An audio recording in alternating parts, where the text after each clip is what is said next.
Immunology. The term immunity is derived from the Latin word immunitas, which referred to the protection from legal prosecution offered to Roman senators during their tenures in office. Historically, immunity meant protection from disease and more specifically infectious disease. The cells and molecules responsible for immunity constitute the immune system, and their collective and coordinated response to the introduction of foreign substance is called immune response. How immunology is defined. Immunology is a study of physiological functioning of the immune system, that an organism's response to antigenic challenge and its recognition of what is self and what is not. Immunology deals with physical, chemical, and physiological characteristics of the components of the immune system in vitro, in situ, and in vivo. Immunology has a vast array of uses in several disciplines of science and medical science. Lymphatic system. The lymphatic system is a network of tissues and organs that help rid the body of toxins, waste, and other unwanted materials. The primary function of the lymphatic system is to transport lymph, a fluid containing infection-fighting white blood cells throughout the body. The lymphatic system primarily consists of lymphatic vessels, which are similar to the veins and capillaries of the circulatory system. The vessels are connected to lymph nodes where lymph is filtered. Lymph nodes. The lymph nodes, spleen, and various mucosal associated lymphoid tissues called MALT, such as gut associated lymphoid tissue GALT, are the secondary lymphoid organs which trap antigens and provide sites for mature lymphocytes to interact with that antigen. There are hundreds of lymph nodes in the human body located deep inside, such as around the lungs and heart, or closer to surface such as under arm and groin. Structure of lymph node. Lymph nodes are sites where immune responses are mounted to antigens in lymph. Morphologically, lymph node can be divided into three roughly concentric regions. One, the cortex; second, the paracortex; and third, the medulla. The outermost layer, the cortex, contains lymphocytes, mostly B lymphocytes, macrophages, and follicular dendritic cells arranged in primary follicles. Beneath the cortex is paracortex, which is populated largely by T lymphocytes and also contains interdigitating dendritic cells thought to have migrated from tissues to node. The innermost layer of lymph node, the medulla, is more sparsely populated with lymphoid lineage cells. Of those present, many are plasma cells actively secreting antibody molecules. Lymph node function. Lymph coming from the tissues percolates slowly inward through cortex, paracortex, and medulla, allowing phagocytic cells and dendritic cells to trap any bacteria or particulate material, that is antigen-antibody complexes, carried by lymph. Lymph nodes are the first organized lymphoid structures to encounter antigens that enter the tissue spaces. Lymph percolates through a node. Any particulate antigen that is brought in with the lymph will be trapped by the cellular network of phagocytic cells and dendritic cells. The overall architecture of lymph nodes supports an ideal microenvironment for lymphocytes to effectively encounter and respond to trapped antigen. As antigen is carried into a regional node by lymph, it is trapped, processed, and presented together with class II MSC molecules by interdigitating dendritic cells in the paracortex, resulting in the activation of T helper cells. The initial activation of B cell is also thought to take place within the T cell-rich paracortex. Once activated, T helper and B cells form small foci consisting largely of proliferating B cells at the edges of the paracortex. Some B cells within the foci differentiate into plasma cells secreting IgM and IgG antibodies. Spleen.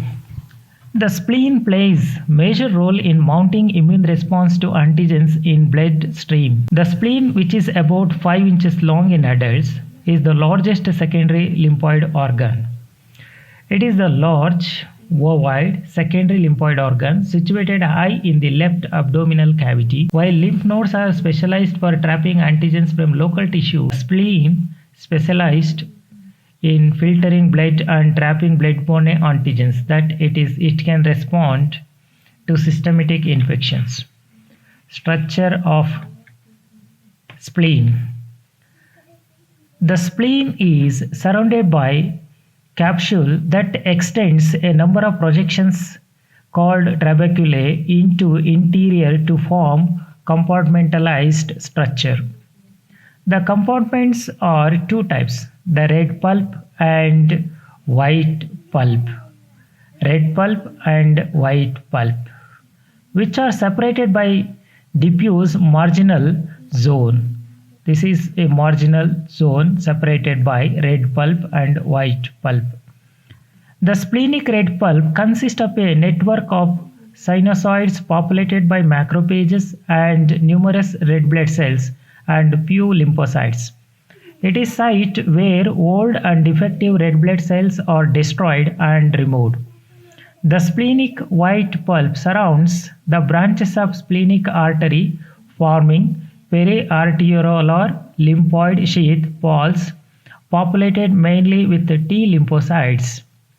Primary lymphoid follicles, which are rich in B lymphocytes, attached to pulse. The marginal zone located peripheral to the pulse is populated with lymphocytes and macrophages. Function of spleen. Blood-borne antigens and lymphocytes enter the spleen through the splenic artery, which empties into marginal zone. In marginal zone, antigens is trapped by interdigitating dendritic cells, which carry it to the pulse.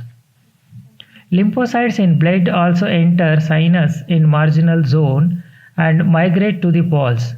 Here, interdigitating dendritic cells capture antigens and present it combined with class II MSC molecule to T helper cells. Once activated, these T helper cells can then activate B lymphocytes.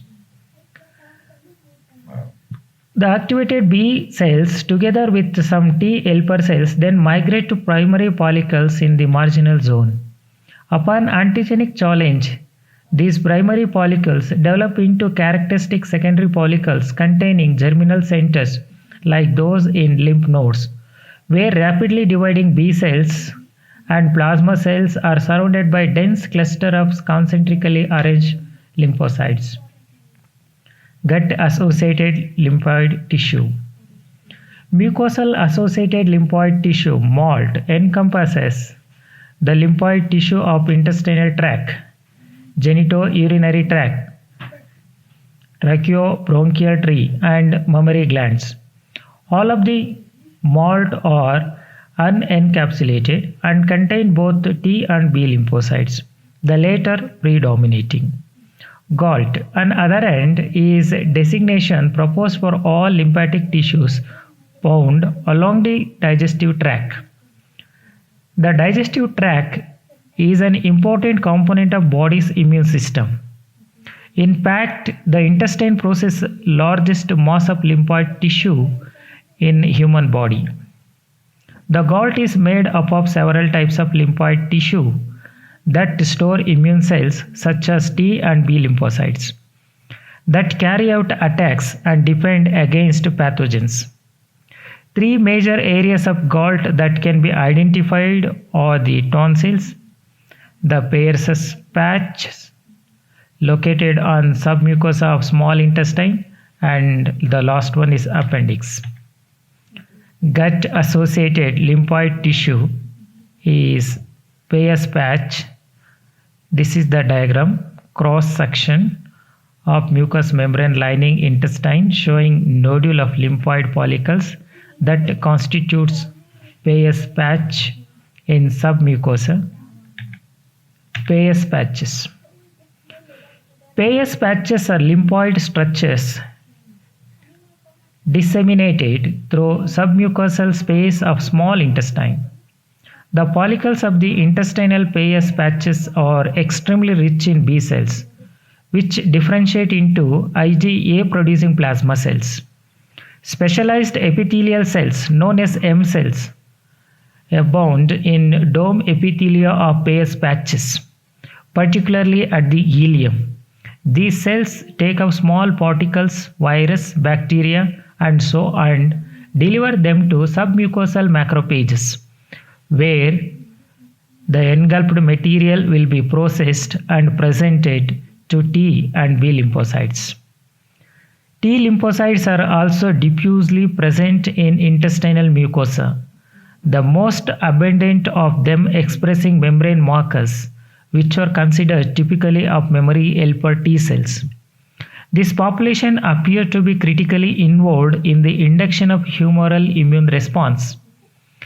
A special subset of T lymphocells, T cells, which different from T receptors, gamma and delta T lymphocytes, is well represented on mucosa of small intestine. The lymphocytes appear to recognize and destroy infected epithelial cells by non-immunological mechanism.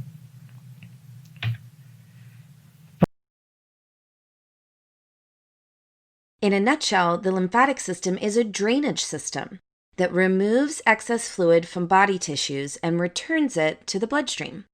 It's actually a subsystem of both the circulatory and immune system. The major purpose of the circulatory system is to bring oxygen and nutrients to body tissues and remove wastes. This exchange happens in the smallest blood vessels called the capillaries. Blood plasma containing nutrients moves out of capillaries at the arterial end of capillary beds, while tissue fluid containing wastes reabsorbs back in at the venous end. However, not all of the fluid is drawn back to the bloodstream at this point. About 15% of it is left in the tissues and would cause swelling if accumulated. This is where the lymphatic system comes into play. It picks up the excess fluid and returns it to the circulatory system. Unlike the blood circulatory system, which is a closed loop, the lymphatic system is a one-direction, open-ended network of vessels. Lymphatic vessels begin as lymphatic capillaries made of overlapping endothelial cells. The overlapping flaps function as a one-way valve. When fluid accumulates in the tissue, interstitial pressure increases, pushing the flaps inward, opening the gaps between cells, allowing fluid to flow in. As pressure inside the capillary increases, the endothelial cells are pressed outward, closing the gaps, thus preventing backflow. Unlike blood capillaries, the gaps in lymphatic capillaries are so large that they allow bacteria, immune cells such as macrophages, and other large particles to enter. This makes the lymphatic system a useful way for large particles to reach the bloodstream. It is used, for example, for dietary fat absorption in the intestine. Once inside lymphatic vessels, the recovered fluid is called lymph. Lymph flow is enabled by the same forces that facilitate blood flow in the veins. It goes from lymphatic capillaries to larger and larger lymphatic vessels and eventually drains into the bloodstream via the subclavian veins. On the way, it passes through a number of lymph nodes, which serve as filters, cleansing the fluid before it reaches the bloodstream. Lymph nodes are small bean-shaped structures scattered throughout the lymphatic network. They are most prominent in the areas where the vessels converge. Lymph nodes contain macrophages and dendritic cells that directly swallow up any pathogens, such as bacteria or viruses that may have been taken up from an infected tissue. They also contain lymphocytes, T cells and B cells, which are involved in adaptive immune response, a process that produces activated lymphocytes and antibodies specific to the invading pathogen. These are then carried by the lymph to the bloodstream to be distributed wherever they are needed. The lymphatic system also includes lymphoid organs. Primary lymphoid organs, the thymus and bone marrow, are the sites of lymphocyte production, maturation, and selection. Selection is the process in which lymphocytes learn to distinguish between self and non-self, so they can recognize and destroy pathogens without attacking the body's own cells. Mature lymphocytes then leave the primary for the secondary lymphoid organs, the lymph nodes, spleen, and lymphoid nodules, where they encounter pathogens and become activated. Primary lymphoid organs and development and maturation of T lymphocytes will be seen in next video.